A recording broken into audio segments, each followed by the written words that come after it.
Hi, very sorry late వచ్చినందుకు. కొంచెం మా వైఫ్కి కొంచెం పాపకి హెల్త్ బాగాలేకుండే, సో అట్లా లేట్ అయింది.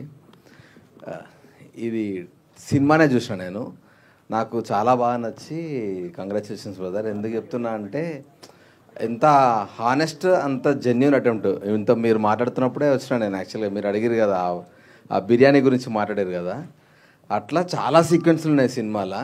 అండ్ నాకు వీళ్ళిద్దరు చాలా ఇష్టం పర్సనల్గా. వీళ్ళిద్దరితో నేను రామన్న యూత్లో వర్క్ చేసిన. ఇద్దరితోటి అన్న రాములతో పరిచయం నాకు. తరుణ్ భాస్కర్ కాంపౌండ్ నుంచి వచ్చిండు. అండ్ చాలా క్రేజీ యాక్టర్. ఈయన టైమింగ్ చాలా దారుణంగా ఉంటుంది, అది ఈ సినిమాలో చూస్తారు మీరు. And very happy. అండ్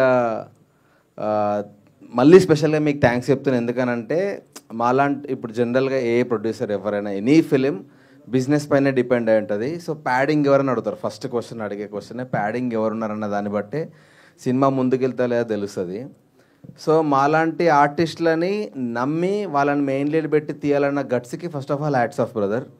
ఎందుకంటే చాలామంది టాలెంటెడ్ ఆర్టిస్టులు బయట ఉన్నారు, బట్ చిన్న ఆపర్చునిటీ రాక స్ట్రగుల్ అవుతూ ఉన్నారు. థ్యాంక్ యూ సో మచ్ ఆ ఒక్క విషయంలో. ఎందుకంటే నాకు వీళ్ళిద్దరు స్ట్రెంత్ తెలుసు, మీ వల్ల వీళ్ళిద్దరి గురించి ఇంకా ఎక్కువ ప్రపంచానికి తెలుస్తుంది. అండ్ మీరు ఎన్ని సినిమాలు తీసినా ఇట్లాంటి వాళ్ళని పిక్ చేసుకుంటూ తీయాలని కోరుకుంటున్నాను. అంత అదొక్కటే రిక్వెస్ట్ నా సైడ్ నుంచి. And thanks for inviting me. Please continue, నేను అక్కడ కూర్చుంటా. థ్యాంక్ యూ నవీన్ గారు, thank you so much for gracing our event. అన్న థ్యాంక్ యూ సో మచ్ వచ్చినందుకు. నిజంగా సారీ, నాది లేట్ అయింది. ఒక పిక్చర్